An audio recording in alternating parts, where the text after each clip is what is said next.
see ya. What's up, guys? Local John. JRod84. What's up? All right, guys. This is another episode of Sports Couch Sports Talk, whatever we're gonna call it. Yeah. It's an update for you. Yeah. Now I see we didn't wait as long to do it this time, so we're back. I said, all right. Well, I guess let's get right to it. First thing on the agenda, of course, I'm sure you've all watched the NBA Finals. Yep. The Toronto Raptors win their first ever NBA title in franchise history. There was I said they won Game 6 Thursday night, 114-110. It started out pretty competitive, and it looked like that even after halftime. It looked like going into the third quarter, it was going to be competitive. It was back and forth. Yeah, and then there was another injury. Yeah, I see. I guess give it to the finals. All the games have been competitive. Right. And see, probably wondered. Well, let's see, you probably wondered how this would feel. Okay, you have the Warriors on one hand, with all this superstar power. This is their fifth straight appearance in the finals, versus Toronto, which this is their first ever finals appearance. But then again, of course, Toronto is the youngest franchise in the league. This is only their 24th year as a franchise. And also, too, Kawhi Leonard played in, he was finals MVP. I think everybody forgets that he played it for San Antonio. Yes, I believe, if I'm right, it was 2014. Did he win one? So he's already won one, or did he win two? No. I think it was 2014. Because the Spurs won in 2014, so... So Kawhi, everybody kept on saying, this is great for Kawhi and his career. Look, that dude's still young. Yeah, that dude. Let's say, yeah. I just, it's still great. But he's already been to finals, and he's already been a finals MVP, and I believe they won that final, so he's already a champion. Yeah. Two-time final winner, two-time NBA MVP for the finals. And the thing about it was a lot of, Durant tried to come back, but he re-injured himself again. Klay was injured in Game 3 and the rest of Game 6 when he was already torching Toronto. They couldn't hold Klay Thompson. He was already up to 27 or 30 points or something. When he went out. I said Klay was killing it in Game 6. I said, just shoot, he was already up to 30. And who knows what happens. If Klay finishes that game, do they win? Maybe. And can they go back to Toronto and win? Look, guys, they only won 2 games in that series, and both were at Toronto. So, they won on the road. That's the only place they won. They couldn't win at home for whatever reason. And you could say, well, it's because Toronto was such a good team or whatever. And it was, in a way. But also had to do with the pieces that was not there for the Warriors. If Toronto would have done this against a healthy Warriors team with Durant and Klay and everybody, then that would have been one thing. But they didn't do that, so they beat the versions they had to play. I see, yeah. You know what I mean? I see, yeah. I understand. But of course, as everybody knows, regardless whether it's basketball or any other sport, injuries happen. Now, probably, so I get what you're saying, based on if all the Warriors, were at full strength, if you had if they had all the Durant, Curry, Thompson, Klay, Draymond, Draymond Green, Cousins and company, at full strength, I just the series the series would have went a different way. I said most of the media would probably favor Golden State to win in a sweep, possibly 5, but 6 at the most. Yeah, maybe 6. Yep. But that's nor here nor there. But in the same sense, the reason why I've always gravitated towards the NBA and the NBA Finals more than the college basketball NCAA tournament, because I've always hated one-game scenarios. One-game scenario, anybody can be better than anybody. An injury can occur in a game and really affect the game. But in NBA, you get a lot of these guys are more ready, and you have to beat them in 7 games. You got to beat them 4 games, But in this situation, the deck was stacked against the Warriors from Game 1. The deck was stacked against the Warriors from Game 1. Not having your best overall offensive player, because he's not a better shooter, from three than Clay or Curry, but he's a better overall player. Say I get just I see no, I get it. Yeah. Because before the injury, Durant was on a. Oh, what was he averaging? You told me. Durant was on a tear. He was averaging about 34.5, close to 35 points a game. That's a lot of points. There were a few times they even put up 50, in the playoffs. And you can't, and it's not like you can zone on him or Clay or Curry. If they're all three on the court, do you know what Toronto did? As soon as Clay went out, Toronto started double teaming Curry everywhere he went. And guess what? There was no answer from any of the other Warrior players to really help out Clay. Like Cook wasn't good enough. Draymond's not a good enough shooter. Neither is DeMarcus. Well, I just say, and I just say, one thing I definitely saw. Because Golden State, as fast as they moved, I said they usually take care of the ball. I said, of course, Toronto forced a lot of turnovers. Sometimes it looked like Golden State was playing ping pong with the ball. Right. It did seem like that. That's what they were doing. So, grab the controller there, look over there. But it was an interesting series. Both Clay and Durant looks like they're going to be at least sidelined for 8 months to over a year. I would say both players, 8 months would be the earliest I would see any of them back, and I doubt that number. I'm just throwing it out there. I'm not a doctor. Just from everything we've read, 8 months would be lucky. DeMarcus came back like 8, 9, 10 months or something like that. It was quicker than what people thought. And then Kobe Bryant, way back in the day, came back in 8 months, but always had injuries every time he stepped on the court. So, who knows? Yeah, I just say, this. I see, with the finals being over, I said, this is where the free agency, kicks in. And the free agency though now is not going to be. It's really going to be pretty interesting to see what everybody does. But it was going to be even more exciting. But with the Durant injury, yes, people will still try to come. Eventually, maybe make offers or something, but not necessarily. People are not going to worry about. Durant's going to get his regardless, but I think the Warriors will offer him, and they'll offer Clay. They're going to do it this summer. They're going to offer him extension max 5 years, both of them. Probably. Excuse me. No, probably somewhere around that 5, 4, whichever. 5, and I think they were saying like 5, 191 for Clay or something like that. So instead of $221 million, but if he goes somewhere else, he can get $221. Yeah, that's it. That's because Clay didn't make the first team, the All NBA first team. No, wait a minute. I think he didn't. He didn't make first, second, or third. Didn't make any three. Didn't make any of them. I said I don't know. That may play into this decision. We don't know. Well, he was drafted by the Warriors. He's been with the Warriors. He's won his championships with the Warriors.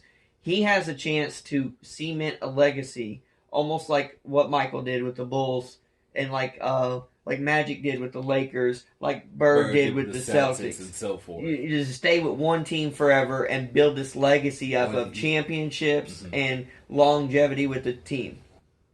Him and Curry and Draymond.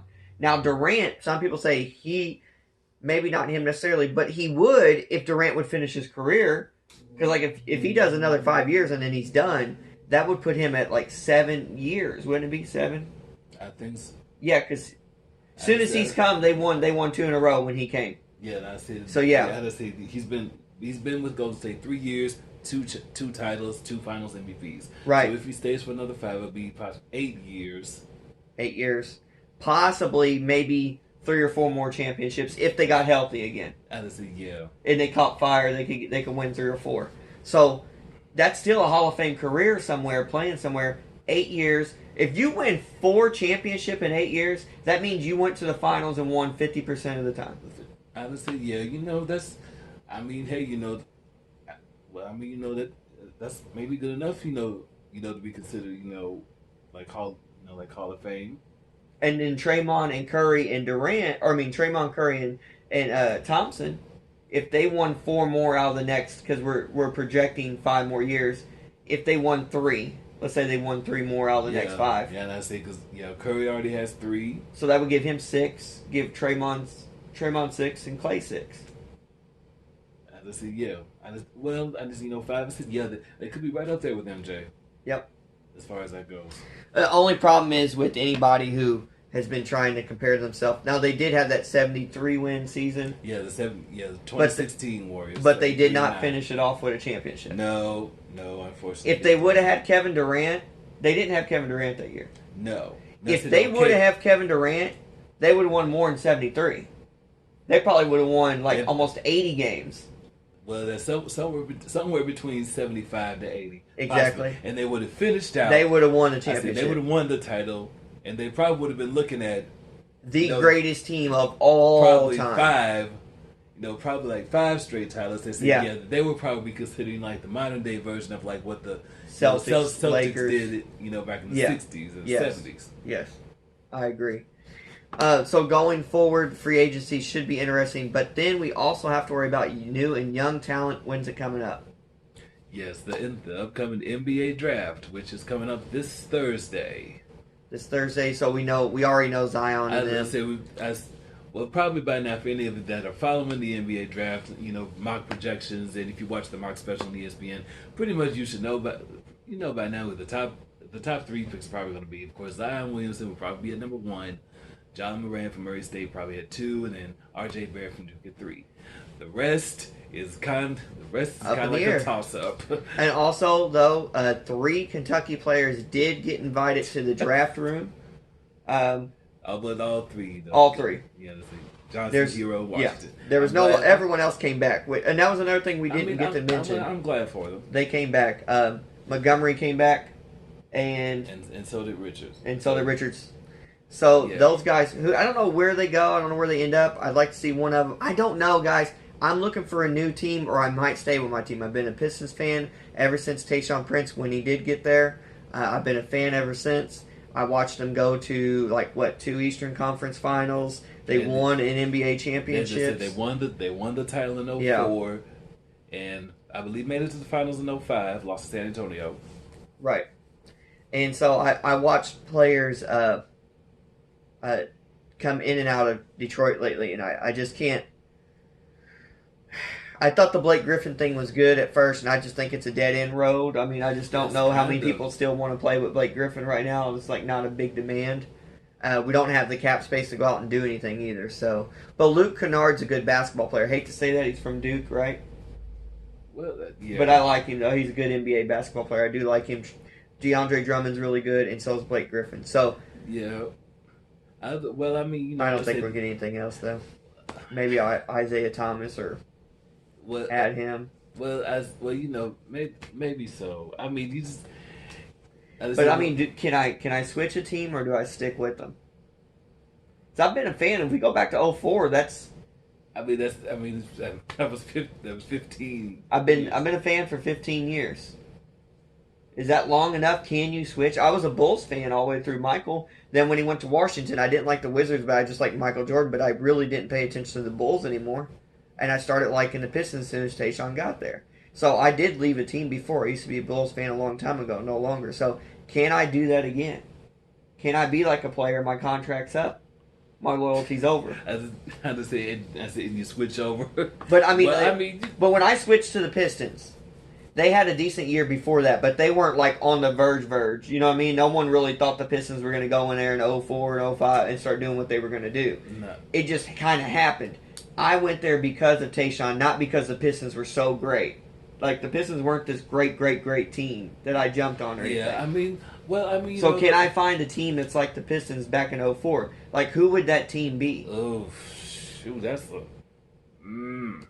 Now, I can't even think.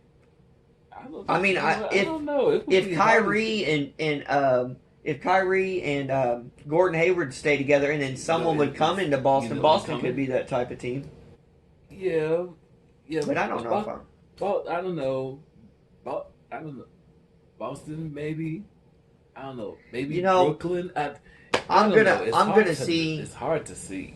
I'm gonna see, guys, what the draft has in store for this upcoming season, and I want to see where who gets picked where. I just see. We'll just And see, we're gonna go through the mock draft. This is according to the Bleacher Report. The projected top heck, this might go first round. Okay. First round. All right, scroll back up. Okay, probably no surprise to anyone. Zion Williamson projected pick number 1 to New Orleans. John Moran at number 2 to Memphis. This from Bleacher Report. R.J. Barrett number 3 to the Knicks, which I think earlier this week R.J. Barrett said he would love to play with the Knicks. Huh. That would be interesting. Okay. Number 4, Darius Garland, at number 4 to the L.A. Lakers. Jarrett Culver, Texas Tech at number 5 to Cleveland. Kobe White, North Carolina, pick 6 to Phoenix. DeAndre Hunter, pick 7 to Chicago. Jackson Hayes of Texas, pick number 8 to Atlanta. Mm-hmm. Cam Reddish, number 9, Washington. Kevin Porter Jr., possibly, to Atlanta via Dallas. Probably other notables. Rui Hachimura of Gonzaga, pick 12 to Charlotte. Also his Gonzaga teammate Brandon Clark, pick 14, possibly to Boston. My team, they're saying maybe Romeo Langford, but he's a shooting guard. My thing is, here, I'll make this deal with Pistons fans out there. If somehow, at 16, a Kentucky player ends up on the roster, so you got to look for a PJ, a Kendall Johnson, or a Tyler Hero ends up with the Pistons, then I'll stay a Pistons fan. But we'll see if that happens. Here's the thing. Tyler Hero, I don't think could go to the Pistons because you already have a player kind of like Luke Kennard who's kind of, but not really. I mean, I guess you can't never have too much shooting, so maybe Tyler would be a good fit. Well, no, you can never have too much shooting. Tyler might be a good fit in Detroit. Well, he could be. Of course, they haven't projected the number 18 to Indiana, and they got Keldon Johnson projected 16, but Keldon could easily move to 15. Yeah, he probably could. Is the lottery top 15 or top 14? I think it's top 15, isn't it? Lottery, I think it's 15 or 14. Right. I think it's 14. Probably other numbers. We didn't see PJ in there at all. Scroll down. Let's find PJ real quick. Number 23. Are you kidding me? Should have came back. Anyway. Well, I mean, he was projected, early second last year? Maybe. Yeah. So he improved probably about 10 spots. Well, I mean, that's probably all the reason why a lot of these guys from these schools, come back. Probably not just for a chance at a title, but improve their draft stock. And it should be interesting. Yeah, should be interesting. Yeah, that's it. Anyway, NBA draft is coming up Thursday night at ESPN 6:30. Probably know some other things. This is the middle of June, which probably means football season is almost around the corner. Still got about 2.5 months. Well, a little over 2 months for college football to start, and 2.5 for the NFL. Right. And there's been some interesting moves that happened, especially for a team that I like Kansas City. Frank Clark from Seattle went to the Chiefs. The Honey Badger, Tyrann Mathieu, he went from the Texans to the Chiefs. You also look at the fact that Tyreek Hill got in trouble with possibly breaking the arm of his baby, but the officers now at first dropped the case, said that he didn't necessarily do that part of it. They don't know who did it. Then there was a tape that came out of him kind of like expressing anger towards his girlfriend again that he had an incident with back in 2014. However, his lawyer has contacted that prosecutor, and they have stated that that case is not reopened, and that Tyreek Hill is not facing any type of charges, and that the investigation, as far as they're concerned, is over. So now it's the NFL. Are they going to come down on Tyreek Hill for even just being involved into a recording?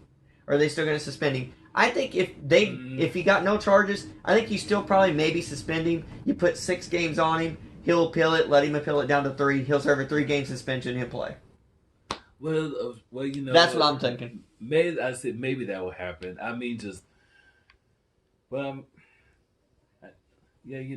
like that. I mean, because really, just the NFL, they're trying to take, I mean, that's probably a more rigid stand, on right domestic violence or stands, that happens with the players, outside of, when they're off the football field, or domestic abuse violence, against a child. Yeah. Yeah, or abuse or any other type of abuse.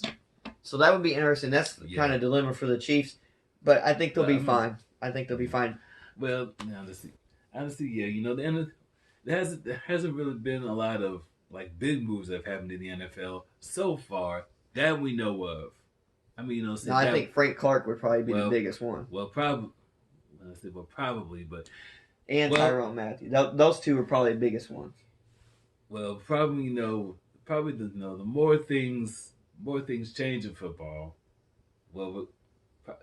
more things kind of stay the same. Anyway, the NFL season it kicks off on September 5th. Of course, you got the classic rivalry in the AFC. You got the new look Pittsburgh Steelers with the big three minus Ben, minus Le'Veon Bell and Antonio Brown, facing off with the defending champ New England Patriots. No surprise. Patriots will win. yeah, probably so.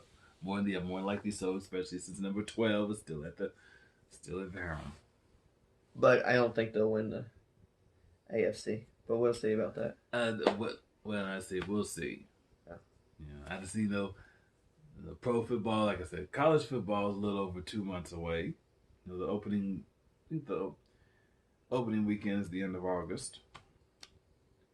I don't know. I haven't been looking at it. I mean, obviously, teams such as Alabama, Clemson, maybe even Notre Dame may sneak in there and do something. They always seem to do something, but they still don't belong to a conference yet. So, not in football. I don't think they do. They never joined. I don't think they joined a conference. So no. That hurts them every year come bowl season. That really hurts them. Well, let's see. Somehow it does. I said unless they run the table. Yeah, unless they run the table or lose at least one game. One game. They have to go perfect or only lose one game. Probably have to go win at least 11 games. Maybe. Well, I mean, if things get really crazy, maybe 10 at the most.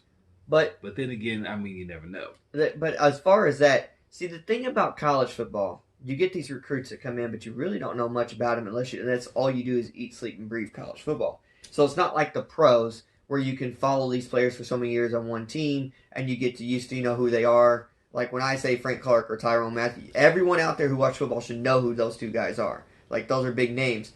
But you can't, I mean, I really can't even tell you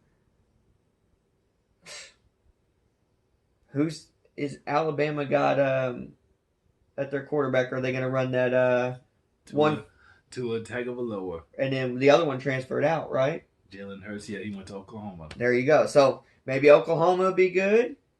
Auburn, maybe. I don't know what Auburn's going to do. I don't know if they're going to be horrible or. Well, I mean, is Tennessee going to be better? Well, I mean, I don't know. I guess kind of a thing with college football. I guess maybe now. I mean, I don't want to say it's becoming predictable or what have you. It is coming predictable. That's what I'm saying. Maybe in some ways it is. I mean, because some teams you like win the conference year after. Okay, like Clemson's won the ACC 4 years straight. Oklahoma's is the kingpin of the Big 12. The Big 10 is usually a toss-up. Maybe Michigan, maybe Ohio State, maybe Wisconsin. Yeah. Pac-12 is usually a toss-up. I mean, Pac-12 is usually a toss-up. We don't know who's going to win the Pac-12. And, of course, the SEC is usually, seems like the last decade for most of this decade, has been Alabama. Right. Georgia's been knocking on the door, but can't get past Alabama. I can guarantee you this. I can pick two of the Final Four teams that play for the college football championship. Alabama, Clemson. I mean, there you go. Hell, that's gonna be obvious. It seems like that's gonna be obvious. That's why when I was referring back to him saying that he doesn't want to say it's getting predictable, but it is. When you can predict two of the four immediately every year before any coin toss or anything, that's predictability. Well, I mean, especially right? Especially if you got most of the same players back, right? That you had the year before, same coach. I just see, same coach. You're gonna run into the same thing. I said unless an injury happens. So will this be like Clemson versus Alabama part 5 or Part 4, five. I wouldn't be surprised. I honestly wouldn't be surprised. Yep. And guys, it is what it is. It is what it is. Uh, I just said, okay. well, you want to move into baseball. All right. Let's move into baseball just a And little this bit. this could be our finishing up topic because we Okay. wanted to talk about something that's actually relevant going on right now. So, All right. Okay, looking at baseball, let's see. We got the standings pulled up right now. oh, actually, it just updated. Well, I mean, just update as a short while ago. Okay. Yeah. Okay, in the American League, the Yankees and the Devil Rays, Tampa Bay, tied for the division lead. And the Yankees are still injured. No I Judge see. or John Carlos or no Severino, their pitcher. They don't have any. They're still winning games, though. Yeah, All right, I what see about the the other- Central? Okay, the defending World Series champion Boston, 5.5 back, but there's still plenty of time. Plenty of time. Yeah, AL Central dominating Minnesota, well out and ahead in front of everybody else. In the AL West, same thing. Houston. 9.5 above the Rangers. Yeah. Move on to the National League. Atlanta, which has won 8 straight games, they're on top in the NL East, 2.5 games. They're on a tear right now, ain't they? Ahead of Philly. And they have the longest winning streak in the majors right now. Now this, right here, he's getting ready to say this one. Go ahead and say the Central. Okay, the NL Central, Milwaukee, currently in the lead. The Cubs are half game. The Cubs are 1 game back. St. Louis, 3.5. That's probably one of the tightest races so far right now. That is, between them and the National League East. Even though the Mets are 7.5 back. But still, that top 3 in the Central, Milwaukee, the Cubs, and St. Louis, 4.5 games total. Because you add 3.5 plus the 1. Yeah. 4.5 total separate first place. That's crazy. 3 teams. Now, you still got the All-Star break. You still got the rest of the base. It's a pretty long season to go. But it's pretty interesting. Pretty cool. Yeah, I see it is. Oh, of course, also the Dodgers Woo. running away with the West, with the NL West. 10.5, 13, 16.5. Everybody else is looking behind, ain't they? Yeah, pretty much. I get 10 laps down, I just take a nap. But you never know. A good trade before the deadline, recovery after All-Star break, you never know what could happen. Yeah, I mean, just regardless with any sport, It is. we never know what's gonna happen. I said, I don't know. You probably may not. I said, I don't know. I know we've talked about it before. I said, of course, I've always said, I said, regular season, postseason, 2 different things. 2 different things. It's always been that 2 way. different I things. said, yeah, I mean, just because the team has the best record at the end of the regular season, Don't mean that doesn't mean they're gonna always win. Some of the time it may happen, but other times it may not. It depends on what the sport is. College football, yes, Alabama or Clemson's going to win. Well, I mean, That's a given. it seems like it's gonna be a given, unless.